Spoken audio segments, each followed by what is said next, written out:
Hi, my name is Jacques Spilka, and this is my bladder cancer story. So it all started when I was about 46 years old, which is 13 years ago, and I'm starting to wake up 2-3 times a night. 46 years old, for a man my age, I guess this is normal. So I go to see a urologist and tell him the problem, and he puts me on Flomax, the one on the right, not the one on the left.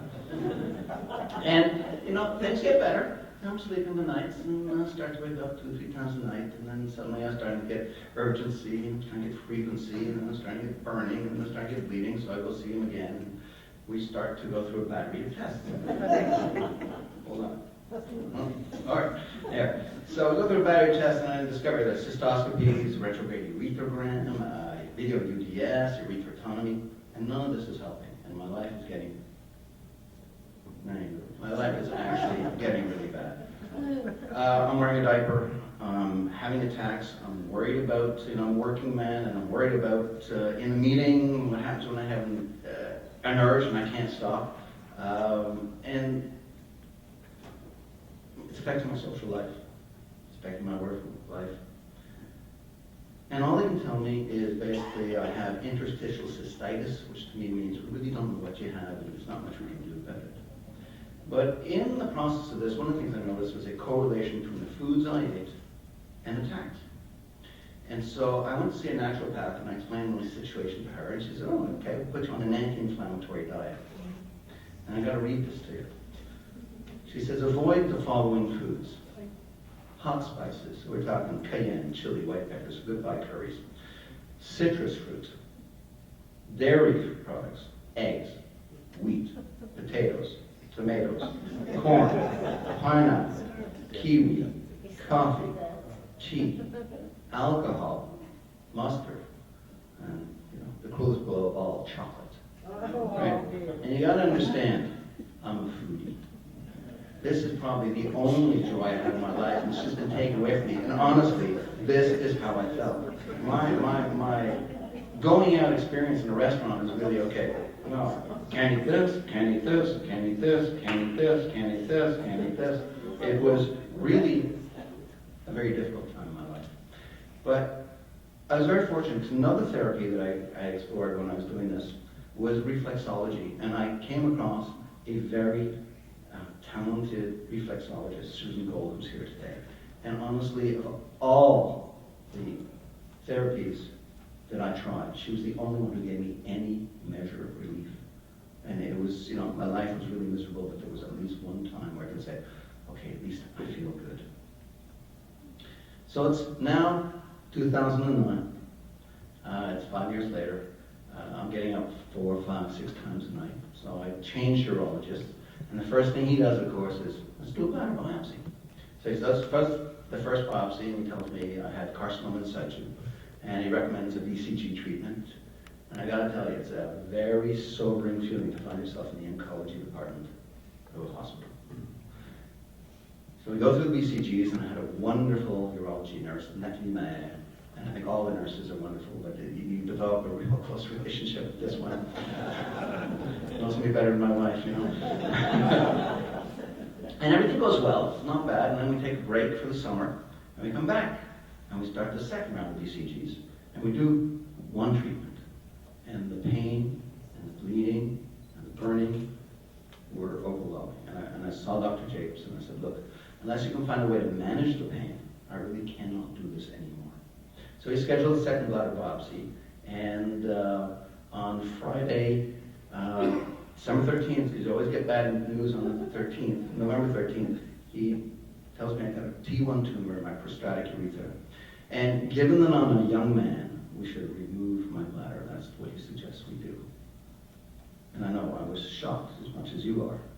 I mean, apparently I'm a young man. And also I've got bladder cancer. And so he,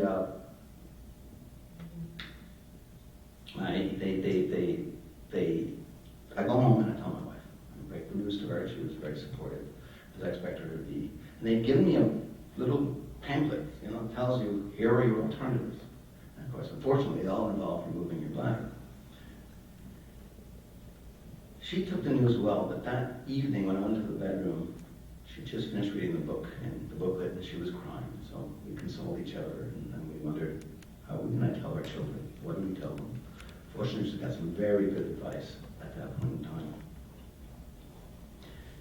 Now, one of the things that they mentioned is the bladder cancer support group at the Jewish General was meeting on the following Wednesday, and we should go see them. And I said, there's a good idea. So my wife and I went, and we met some wonderful people, who put us at ease, who told us what to expect, what was coming. And also, one thing I noticed, on average, they were 10 to 15 years older than I was, so I guess I was a young man. They weren't joking. But there was one particular thing that they said, because they're trying to tell me what to expect. And they're saying, well, one of the things is, around your stoma you can get an irritation. And if that happens, the best way to treat it is to put powder on it. And the gentleman said, no, you put ointment. And the woman said, no, you put powder. I said, no, ointment, powder. It's like an old couple arguing. And I realized that that's the worst thing I have to worry about going forward. I guess life's not going to be that bad. So I'm glad I really went. So Dr. Jacobson was 7 years old and told me he can't do the surgery. So he recommends another doctor, and I said, I'd like a second opinion. He says, yeah, I certainly recommend it. So I started shopping for a doctor. And of course, this is not something we've learned to do. They don't teach us at school. They don't teach us anywhere. But I was really, really surprised and pleased with the medical system, because at this point is when it was responsive. I called up and I said, they told me they should remove my bladder. I'd like a second opinion. And the receptionist says, can you be here Wednesday? And I was able to schedule meetings with 4 different doctors in 3 hospitals for the same day. And of all those doctors, Dr. Taguchi at Royal Vic summed it up best for me when he was talking about my bladder. He essentially said, your urine is killing you. So that made it very clear. The bladder's got to go. And I was extremely fortunate to meet Dr. Wiskasuf, who agreed to take me on as his patient. Told me he had 3 operating slots between then and Christmas, and I might be able to get in one of them. We'll see. Otherwise, it'll be after Christmas. So it could be up to 6 months. And of course, you have cancer. And one more day with cancer is another day that is growing inside of you and in your mind. Another day you're closer to death. And on Friday, December 4th, the phone rings and it's the Montreal General Hospital informing me that the patient who is scheduled for next Wednesday's surgery has taken ill, and would I like to take this place? And of course, I jump on this opportunity, and I spend the weekend with my fingers crossed. Please don't get sick. Please don't get sick. Please don't get sick. Wednesday arrives, and it's the surgery. And honestly, the surgery was a non-event. You show up to the hospital, you put up the fancy socks, they wheel you into the operating room, you wake up. Any pain? Yeah. Still feel pain? Yeah. Any more pain? No. You go to sleep, you wake up, you got tubes hanging out of you. Every day they pull some tubes out. And your friends and family come to visit. And I remember one particular visit by my daughter, and just my 15-year-old daughter at the time. And typical relationship between a dad and his teenage daughter, it's rather, what's the word I'm looking for? Intense. But she came to the hospital and she sat in the bed next to me and she put her head on my shoulder. And I knew she loved me. And it's that's just what you go through when you're in the hospital recovering. And people come and see you and they talk to you and they raise your spirits and you start to get better. And one particular night, I'm sleeping and there's a loud noise in the hall and they wake me up and it's the night staff and inconsiderate bunch. Don't they know we're sick here? I'm trying to sleep. And so I can't get to sleep and I get up and I walk out into the hallway and of course there's nobody there because they're tending to a patient. And I'm walking around and I realize it's 2 a.m. I'm the only guy who's awake in this place. I guess I must be feeling better. And sure enough, a few days later they sent me home. And so I go home and the first thing I ate when I got home was a clementine. Right? It's just the end of December, the clementines are good. And bear in mind, I have not eaten a citrus fruit in over 2 years. And I take a bite of clementine. It must have been a great clementine because it was like a firework of citrusy goodness in my mouth. It was amazing. I come back. Oh, I can get this.